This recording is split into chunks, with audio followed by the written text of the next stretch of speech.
Login accepted.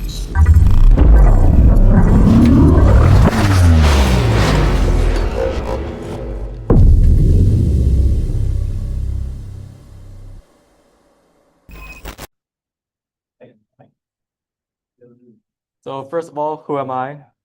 My name is Ryan. I also go by Tired Person. I'm the director of competitions and the one who hosted the NCAE tryouts. I was previously on NCAE and CCDC and the CBTC team.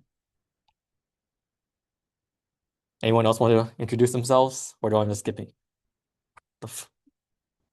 My name is also Molly Chen. I also go by as whatever how you pronounce that. I'm the co-president, Tech Symposium Chair, and Cyberforce 2025. My name is also Kayhan Wood, also 20 Cyberforce 2025. I'm also Alex. I'm a Swintern and also on Cyberforce. I'm also Josh. I'm close enough, actually. I'm also a competition developer and Cyberforce 2025.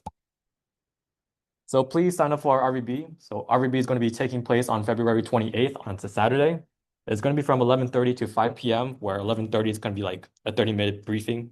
So really it's like a five-hour competition. So what RVB is it's a blue team competition where it's very similar to CCDC, where you're trying to defend your services, secure your machines, while an attack red team is attacking you. At RVB in person, there's going to be free food. So if you want food, please come. RVB is also going to be a five-person team only. So you can choose your team of five, or you can be placed randomly. For the machines, there's going to be Linux and Windows machines, three Linux, two Windows. So everyone can kind of play their own roles. And there's also going to be business injects, which is very similar to CCDC. Tech Symposium. Tech Symposium is a tech conference that is very popular. You get to meet a lot of alumni, a lot of professionals within the field.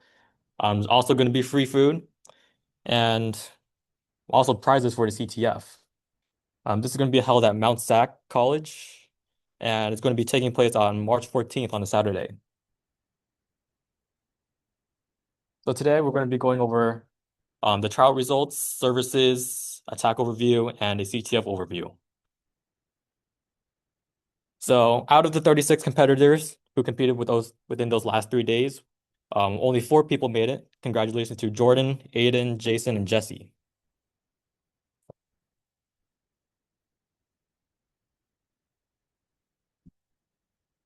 Thanks.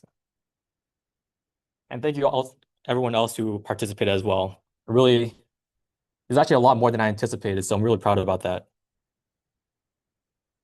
So Aiden, you want to come up and print on your slide?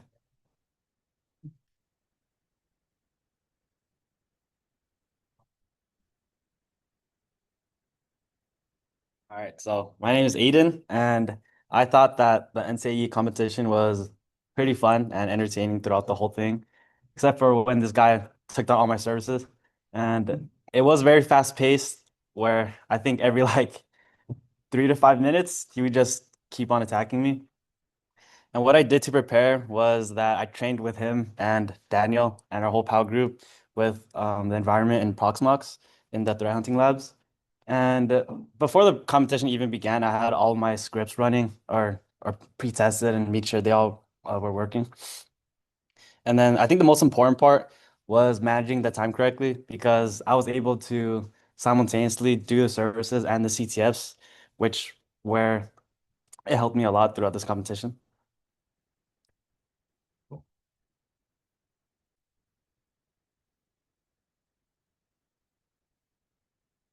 Hi, I'm Jordan. I thought the competition was really fun. At the beginning, it was also very stressful. I did Cyberforce tryouts as well, and it was so much more stressful than Cyberforce because of the red team. And I was super locked in. Flew by super fast. And yeah, we practiced a lot with our pals group. I think that just goes to show like how good pals actually is. Everybody that made the team is in a pals group. So yeah. Uh, and then something that I thought I could improve on in the future was script understanding.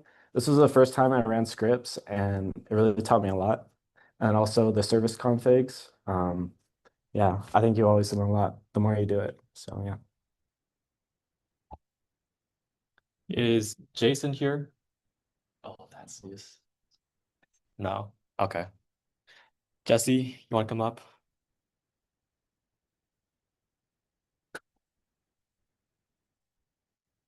My favorite pal. Oh, screw you, bro. Uh, I'm Jesse, and I did the trial. It was pretty stressful, but I think I had a pretty good time.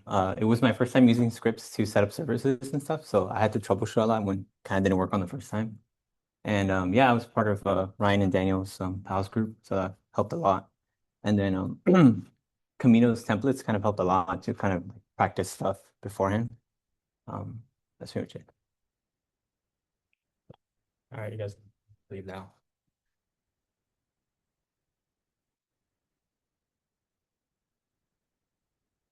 Oh, the service overviews. So over the 3 days of trials, I've noticed some trends or like some questions that you guys had. One of them was FTP. So a lot of people were struggling with FTP, and I kind of know why. So how the scoring engine works is that it uses a SHA-256 sum of the file. But the thing about this is that it has to be exactly how it anticipates it. So if you put extra like new lines or a space in it, it messes up with the hash, as you can see. So the correct one, which is the top one right here, that's without any extra lines or spaces. And this is the correct hash that is expecting. But some people had extra lines, spaces, maybe like general typos, and you would get a different type of hash like this. So this is probably the reason why a lot of you guys were struggling with FTP, even though it was technically correctly set up, is just because of dumb typos like this. What was that? So when you cat out a file, it by default, file add a new line that isn't actually there. So right here, when you cat it out, this is like a new line right here. And if you look at this one, there's like 3 or 4 new lines over here. It's hard to see just because of the background, but this one has like 3 or 4 extra lines within the file. Another thing is some of you tried to block off everything except for the scoreboard. Technically, in a like real world environment, that would be a good idea if you know only one machine needs to access that service. But since this is with the assumption that anyone can access the services, like real world people from the internet, right? This wouldn't actually work. And this actually wouldn't work in actual NCAE trials because they have a scoreboard that is constantly rotating IP addresses. So to get around this little problem, what I did was proxy my traffic through the scoreboard. So instead of connecting directly to your Debian machines, I had to go proxy my traffic through the scoreboard and to the competitor machines, which made it a lot more work for me, which is why I told some of you guys that the IP address was rotating when it actually wasn't. But some of you guys didn't listen to that, and made my life harder. So for the attack overview, we're just going to go over a little demo. Uh,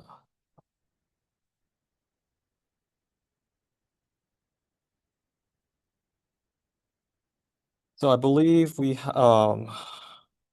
attacking the, let's see, unmap,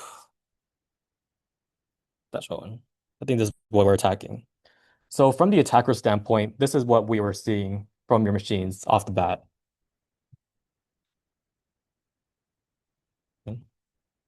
So to quickly go over like what these services are, 23 is Telnet, which is a very insecure protocol. This is very similar to SSH, except that it's not encrypted. So passwords are going to be flying over the internet in plain text. That isn't the actual vulnerability. The vulnerability was that we can log in as any user without restriction. Port 2222 is SSH just on a different port. This allowed us to just log into anyone as well. very similar to Telnet because authentication was misconfigured. Another thing was port 4444, which is a bind shell. So what a bind shell is allows you to connect to effectively a reverse shell, but in the opposite direction. So and if you're familiar with a reverse shell calls back to your attacker machine. But in a bind shell, the attacker connects to the shell or to the service on a port. So this is just like a netcat listener listening on port 4444 that I can connect to. Port 8000 was a Python 3 web shell. So it allows me to run commands remotely from a website by using like curl requests. I didn't actually use it because it's kind of too much work, but it was there just in case. Port 9090 is Cockpit, which is a remote administration service. So this allows you to remotely administrate machines through a website. It's very useful. It kind of follows the same principle of SSH and Telnet, just through like a website. So to quickly just like go into the machine, what I could have done was just Telnet this, and then I say I want to log in as root. And then because authentication was misconfigured on the machines, I don't even need a password. And the reason why authentication was broken was because of PAM. So if you do nano etsy pam.d/common auth, that was also another thing you guys might have saw. A lot of things were aliased. LS was SL, nano was the rickroll. So yeah, you get a little train.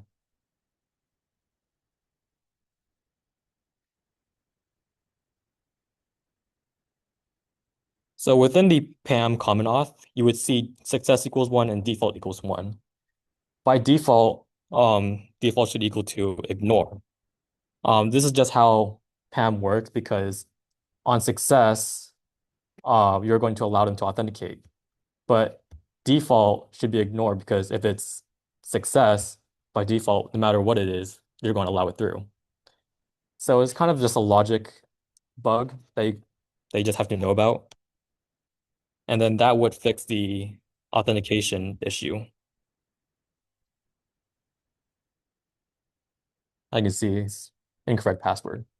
But then again, I also knew the default password, so oh. So it really doesn't matter either way. Um, Another thing that was really tricky was the SSH. So if you nano shd_config, so this is the config file for OpenSSH. Something you might have noticed was the trusted CA users or CA keys. This is actually a malicious entry because this is a CA certificate that I use to sign an SSH key. So what this means is even if I don't have a public key within any user, I can still log in as that user without having to put anything on the machine. As long as I assign a SSH key pair for the specific users, I can just log in as them. So to quickly demonstrate, right, cd.ssh, as you can see, there is no authorized keys file, which is where you would store the public keys. But if I do ssh-i bruh,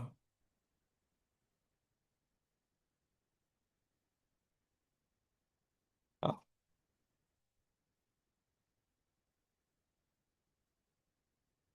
it should allow me through.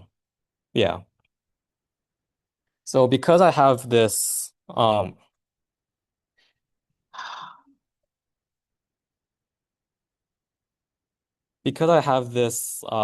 signed certificate, it allows me to log into any user that I signed it for. And I signed it for root, user, Ryan, Jerry, Daniel, Dave, and SSH user.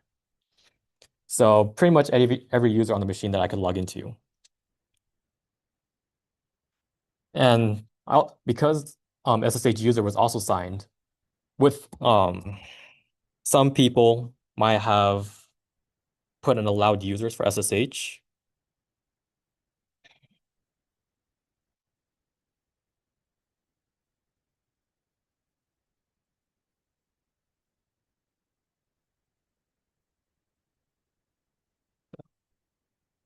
So something you could have done with SSH is like allowed users, and you can specify like SSH-user. I'm not sure if that's the correct entry or not, but there is something like this where you specify which user you can allow. And if some of you guys did it, I have a backdoor for that user already. It's kind of cheating, yeah, but I mean, you really just get rid of this line and restart the config. So,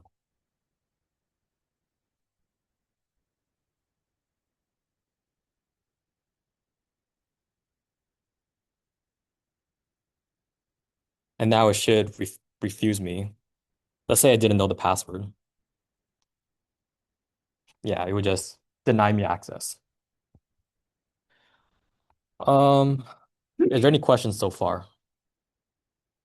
No? All right.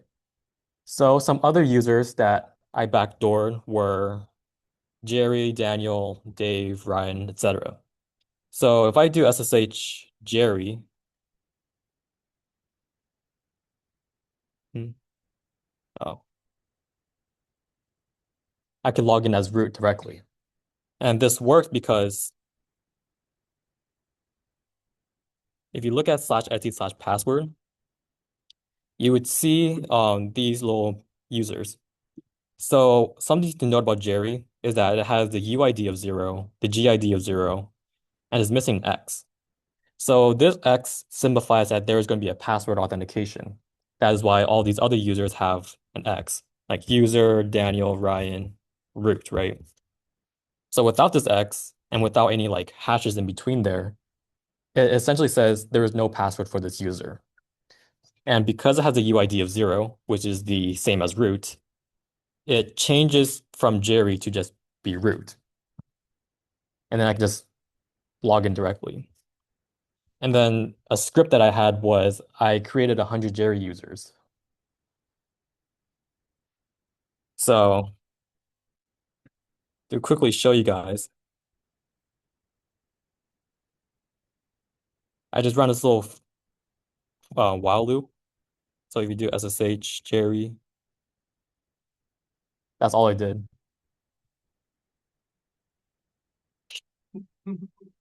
So some of you guys caught this, others not, but still, it was very funny. It really isn't hard to change it. Uh,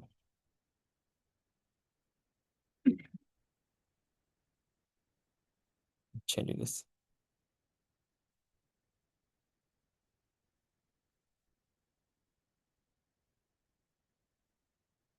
So to just get rid of all of these 100 users, you can just go here, just spam Control K. Control K just deletes the whole line. So that's all it is. For Ryan, Daniel, and Dave, um, I already knew the password for them, so you could just Ryan and then ask for the password. It'll just say Ryan123, I think. Unless I messed it up. Or never mind. So that was something that was supposed to be backdoored, but it ended up not being correct. What else is there? Is there any other service that you guys want me to um exploit?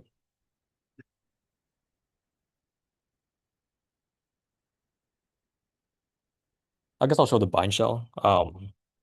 For the bind shell, I literally just connect to it because it's a service, right? So if I connect to it and I say, who am I? I'm just root. So that was another way of instant access. Um, if you curl it, 10, 15 ports, 8,000, you would see this. So this just gives me like a little info on how to use it. So I would just run this command and say 172.16.10.15, and then it just runs a command. So it's very simple. If you guys didn't have egress firewall rules, which is preventing outbound connections, I could get a reverse shell through this, assuming that port 8000 was opened. But a lot of you guys blocked off every single port, so I guess I didn't even use this. Let's see. I guess for cockpit, I can show you really quickly.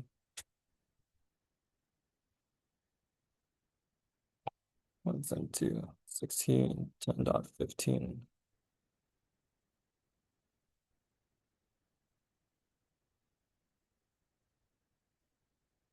Just give it a bit.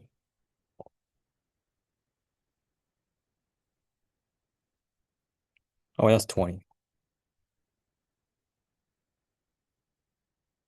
There you go. So this is cockpit. It just allows you to log in. But assuming that PAM was broken, right? I could just type in user or root or whoever I want to log in as. Something I'd like to use just do user, but essentially you just log in and you get this terminal, right? Then you just say, who am I? I am user. And then a lot of you guys didn't change passwords, so I can just do su dash and I say password 987, and then I'm root. Another way was through SUID bits and Python. So if you do bin bash, I think it's dash p.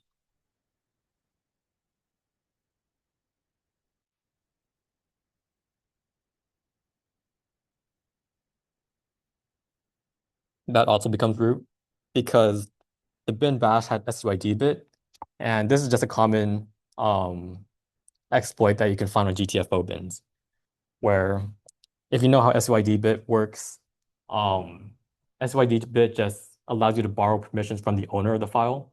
And since root owns the file, you're just executing bash as root. And bash just spawns a new shell. Another way was through Python. So if you go to /opt, you would see Python. Let's see, GTFO bins.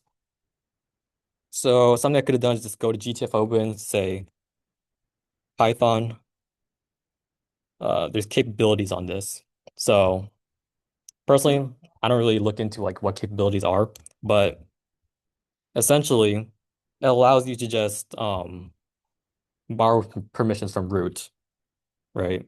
So I can just paste this in, enter, who am I? That was another way to privest to root.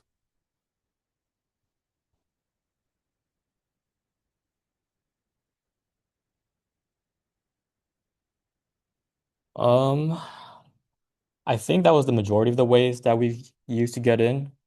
Does anyone want to look over like the scripts that we ran?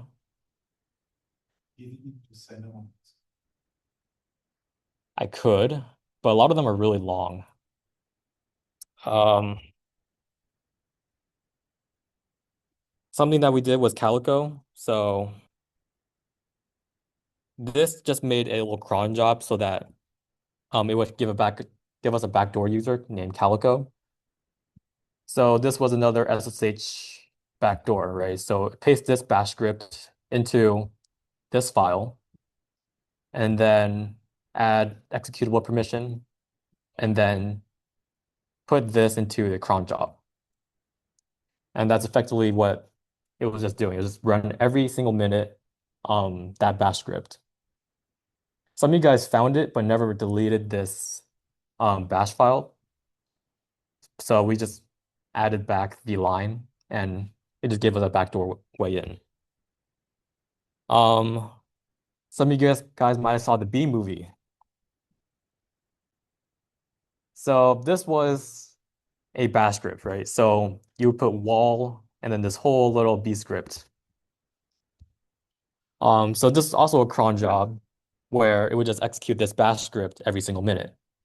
Some of you guys never got rid of it, which is kind of funny, but I think it might have broken later on.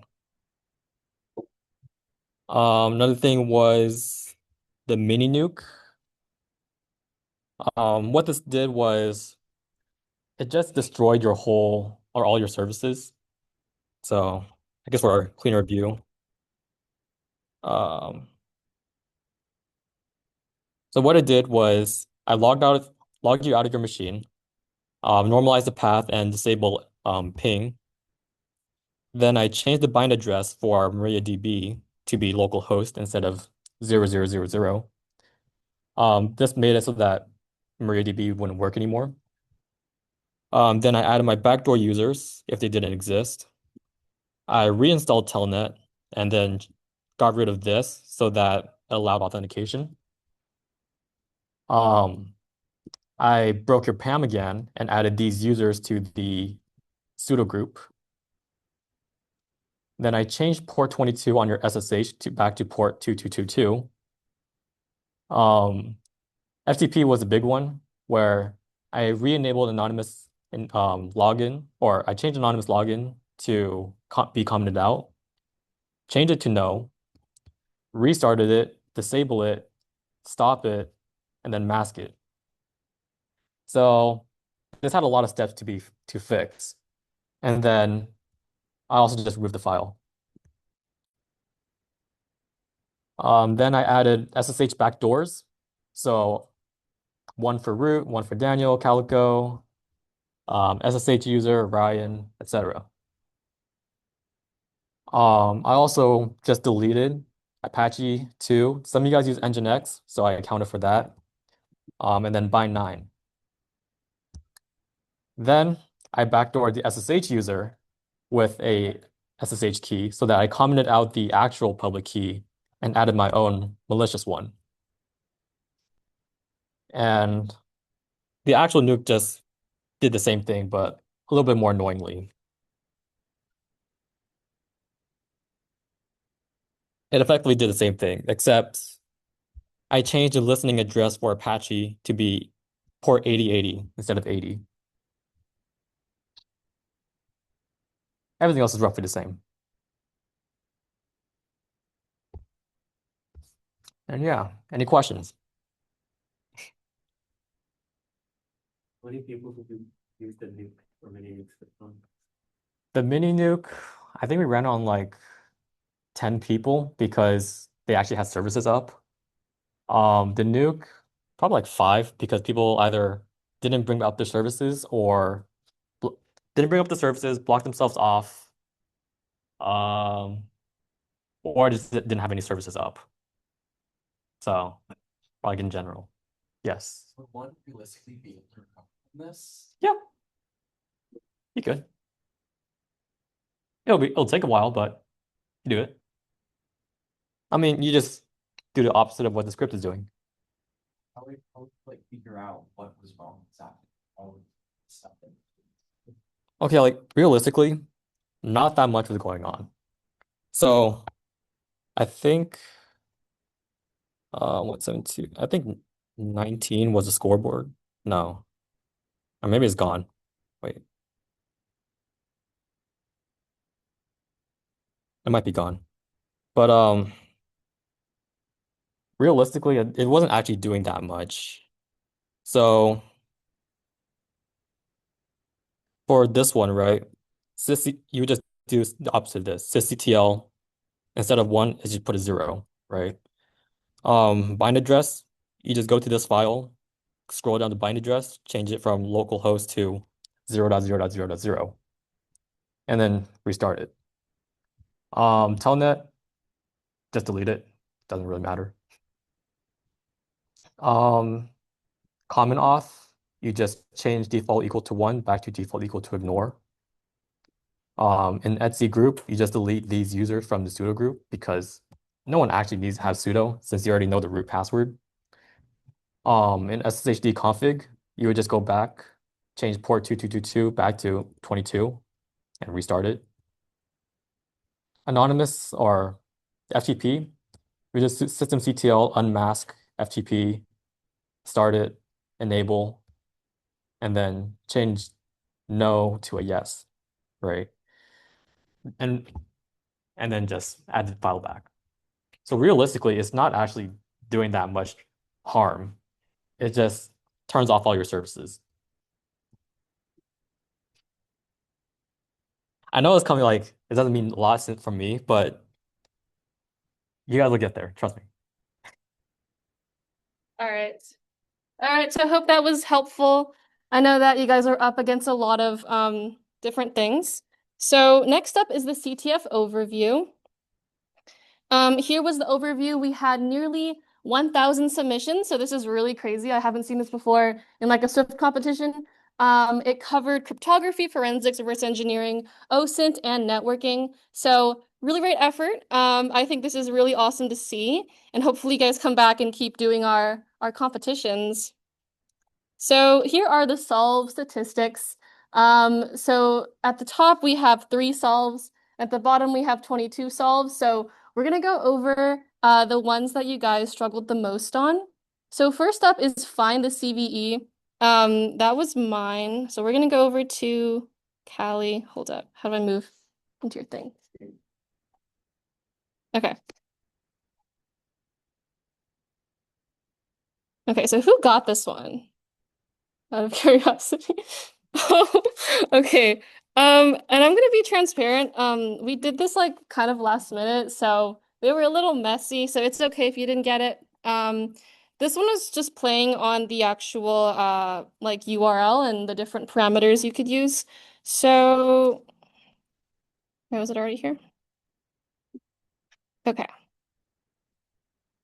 So I'm just gonna use an online thingy for it. So for this challenge, you received a QR code. And then from there, if you like, this is so small. If you did like a online QR code reader.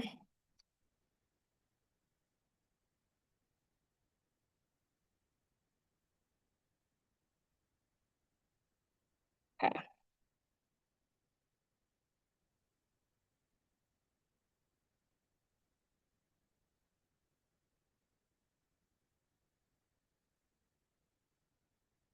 It's gonna take a while.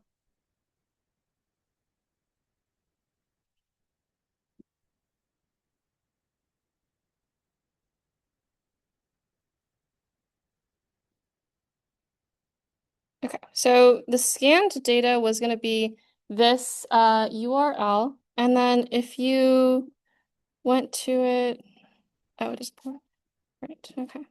Oh my God.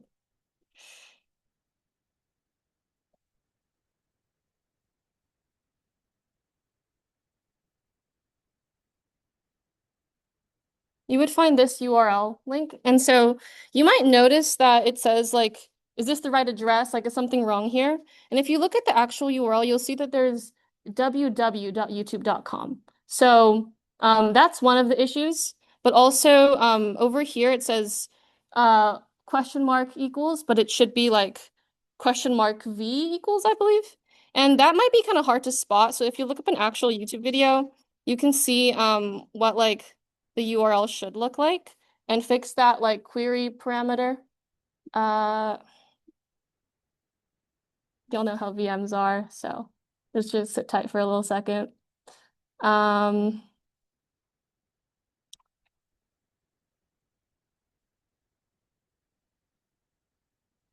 God. Ugh. Okay. I'm just gonna look up like dog. This part of the walkthrough, I swear. Okay. Um, hold up. Let's pick. Oh my God. Let's do funniest viral dogs ever. Okay, so we'll see that in the URL it says watch question mark V equals and then there's 3 W's at the top. So you'll want to know how to like know what queries and what URLs look like and then fix this. And then the challenge was to find the CVE. So you would be linked to hold up, is that right? Yeah. You would be linked to this video. Eventually. Okay. It's from Mr. Robot, and it has an Alexa in it. And so the video isn't really relevant, but the point is you want to find the CVE related to Alexa.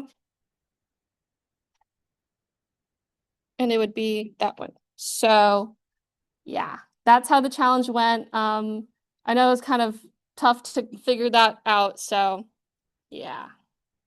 Was there a hint for that? No. I kind of assumed this was an easy one. Um, it was kind of a niche thing to figure out. Did anyone get close to that? Did you guys catch the two W's? Okay. I got it. Oh, okay. Yeah, someone in the Zoom got it.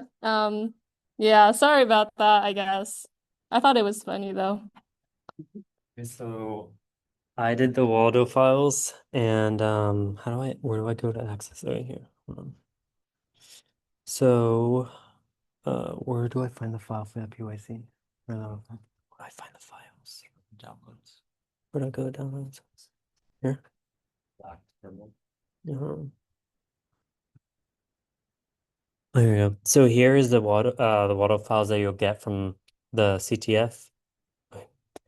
And if you try to open it, you just see a bunch of like random text.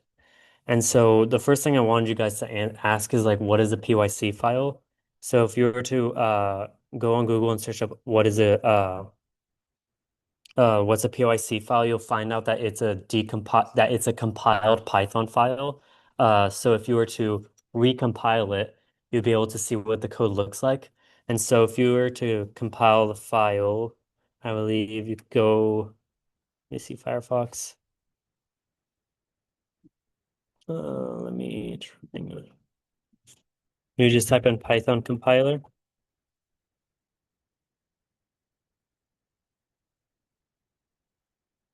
Um,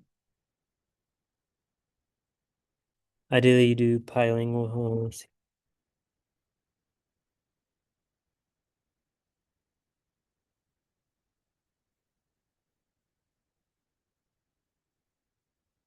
And through here you would drop down the file. So let me see if I can.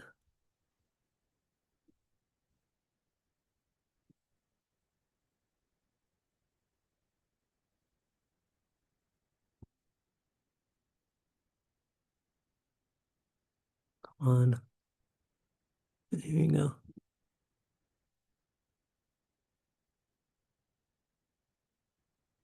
So you would wait for the file to decompile, and then it will show you what the file looks like. So let's hope it's quick. So as you can see, it's a success, and through here's the code you'll be able to see. And if you don't know a lot of coding, that's okay. Just know that this is Python code, and you'll see that there's two lines that are out of the blue. Firstly, it's the secret flag, this line. And if you were to search what this does on Google, like, oh, what does this do? Let's hope that it works on Firefox. Let's see.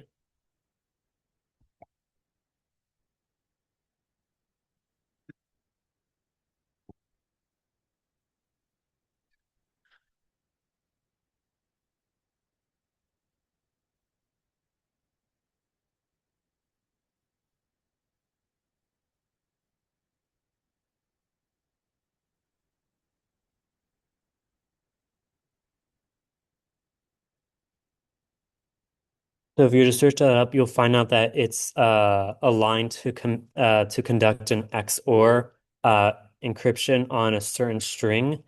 And you'll find that was done on the with the number 10. So, and then ideally you would search up what's special about an XOR encryption. You find that it's reversible. So if you applied it again, you'd be able to find what the secret flag is. So if you're to go back to here, notice how here it talks about scrambled it, and in the Google it will tell you that, oh, it's meant to command XOR operation on a variable called scrambled, and you will assume that this is the flag. And so from here, since you now know that the XOR operation is reversible, you would be able to copy all of this, and then ideally you would put this into an IDE like VS Code. And so you'd copy all this, and below you'd want to print it out. So let's say if you did it wrong, you'd want it to print after this. And then from there, when you ran it again, you inserted something wrong, you'd get the string, which is NCAE. I forgot what the exact string flag was, but for printing this piece of code again, you're basically re-XORing the string, and since it's reversible, you'll be able to get what initially was the flag, and then that's how you would get the answer.